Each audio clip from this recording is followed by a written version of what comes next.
latihan terbatas diberlakukan pengurus cabang olahraga Anggar Kabupaten Bogor di masa pandemi COVID-19. Hal ini dikatakan langsung Dastam selaku pelatih yang juga pengurus IKASI Kabupaten Bogor.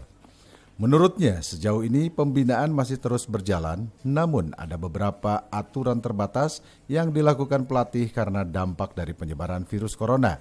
Salah satunya membatasi atlet yang mengikuti latihan dengan cara membagi jadwal di setiap minggunya. Para atlet juga diharuskan berlatih secara mandiri di rumah masing-masing dan mengkonsumsi vitamin. IKASI Kabupaten Bogor sendiri saat ini meloloskan 1 atlet masuk ke dalam gerbong Jawa Barat untuk berjuang di PON Papua.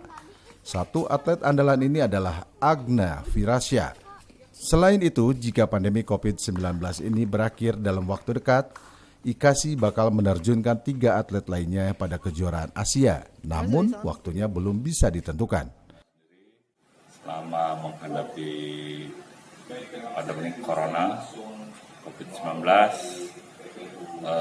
latihannya secara virtual di rumah masing-masing sesuai program yang diberikan pelatih kepada atletnya. Tetapi kita punya program seminggu sekali itu minimal 3 atlet untuk latihan bersama dengan menjaga social distancing. Mudah-mudahan. Dari Cibinong, Cevi Alfiadrian melaporkan.